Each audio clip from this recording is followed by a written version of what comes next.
I'm not trying in this lecture to teach facts, and I'm certainly not trying to indoctrinate. I'm trying to raise consciousness. And we've all met the phrase consciousness raising in the context of feminism. It's especially powerful. There's no law against using a phrase like the rights of man or one man, one vote.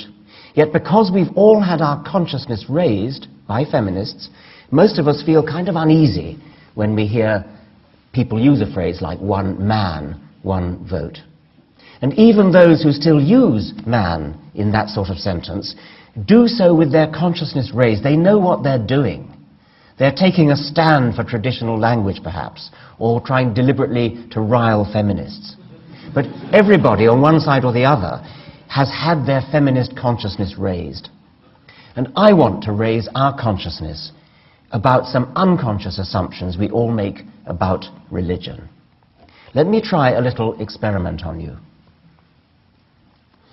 At Christmas time one year, my newspaper in Britain, The Independent, was looking for a seasonal picture, and they found a heartwarmingly ecumenical one at a school nativity play. The three wise men were played by Shadbreet, a Sikh, Musharraf, a Muslim, and Adele, a Christian, all aged 4. Now my guess is that you probably think that picture's rather sweet. How nice that 4-year-olds who belong to different religions should come together in a nativity play.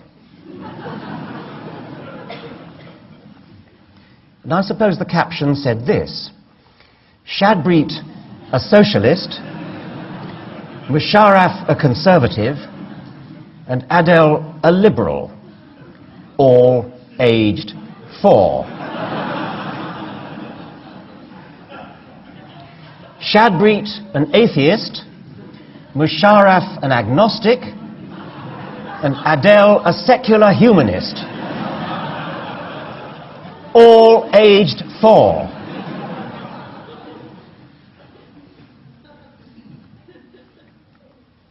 I'm trying to raise consciousness. I hope that that series of 3 slides has raised your consciousness.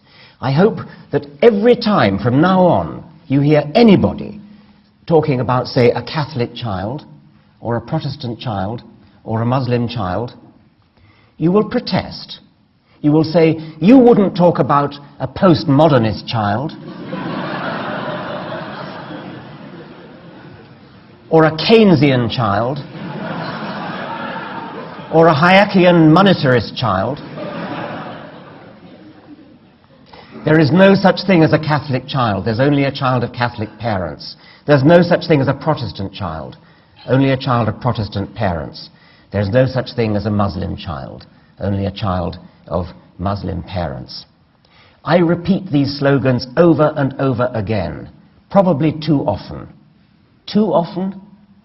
It can't be too often when you're in the business of consciousness raising. Please join me in protesting every time you hear anyone ever referring to a Catholic child, a Christian child, a Muslim child, etc.